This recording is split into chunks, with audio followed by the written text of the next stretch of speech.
For the year 2020, I'm making a video review for every new movie I watch, whether in theaters or at home, and on April 8th, I watched In Bruges.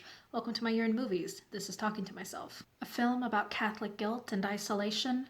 The perfect choice for spending Easter in quarantine. In college, I took a class in Irish drama, and one of the plays we read was The Lieutenant of Inishmore by Martin McDonagh. In Bruges is a film from that same playwright, and so I guessed, based on what I had read, to expect four things. One, it would be violent. Two, it would be profane. Three, it would be funny.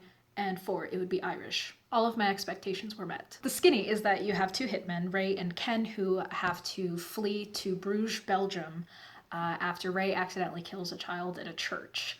They are sent there to await further messages from their boss, Harry, and when those messages arrive, it's not exactly what they're expecting. A lot of McDonagh's experience as a playwright comes through with this film. It's a very limited cast in a very limited locale.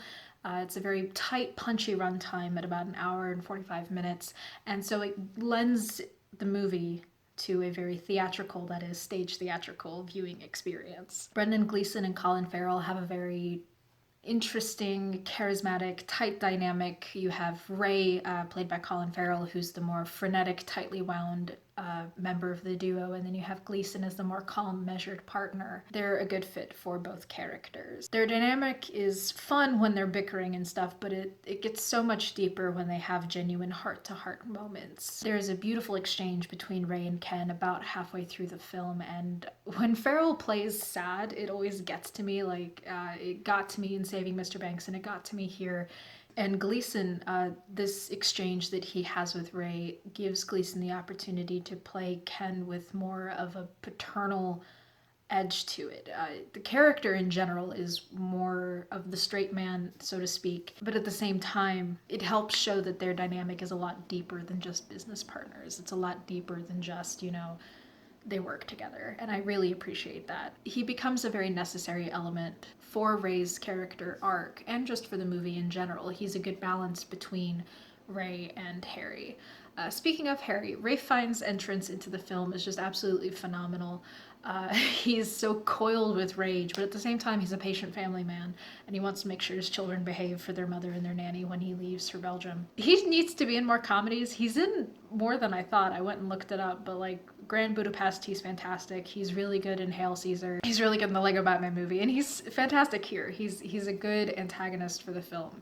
He just needs to be in more comedies, I think. So I wrote the line about it being the perfect film for Easter in quarantine 10 minutes into the movie as kind of a joke, but as the film progressed, that ended up being a very apt description for the movie. The image isn't totally perfect, but there are definitely some themes about redemption and the tension between justice and mercy that I really enjoyed being explored in this film. I'm going to cut to grayscale for all of the spoilers, but I'll also put the timestamp here if you want to just skip forward to the not spoilery part. So you have Ray representing mankind after the introduction of sin into the world.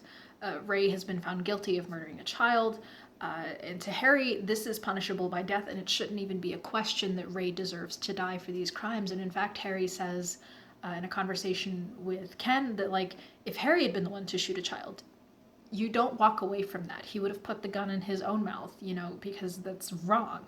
And so Harry represents a very Old Testament understanding of God and justice. To Ken, though, it's proof that Ray needs a second chance. He needs redemption. Ken chooses to intercede on Ray's behalf to Harry and appeal to Harry for Ray's life. And Ken actually throws himself from a tower to save Ray's life. He dies so that Ray can live. And that's a Christ metaphor if ever I saw one. But I love films that deal with heavy religious themes. And this movie is steeped in religious imagery.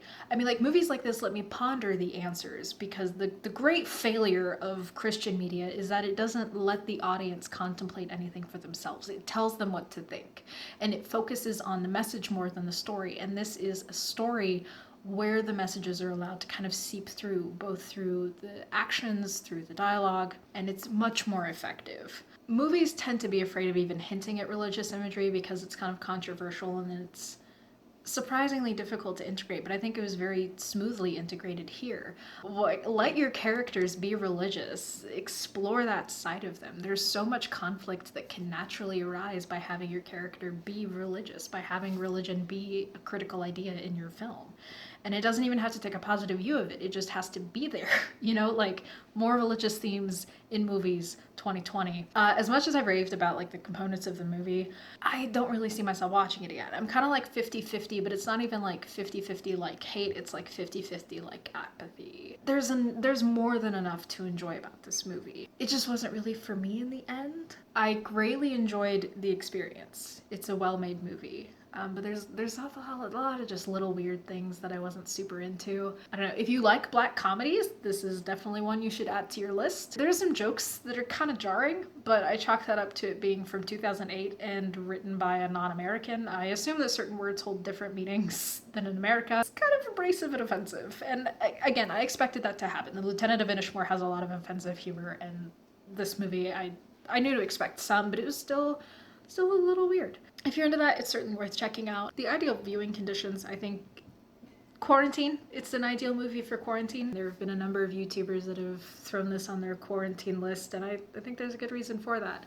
It touches on themes that I think a lot of us are feeling, of just the restlessness and the intense desire to get out and trying to figure out how you're even supposed to spend time in a place like this. And I think that's a highly relatable aspect of it. If you need just something cathartic, at least in that respect, it's a great film for that. But also, I think it's a good, Friday night film. I think if you have a bunch of friends that are into kind of offensive humor, and just black comedies in general, I think this is a good film for viewing parties like that, especially since it's relatively quick, and there's enough in it to enjoy from a wider audience that I think even if they're not super into offensive humor, you might be able to get away with it. But it was really good. This has been my year in movies. Thank you for watching.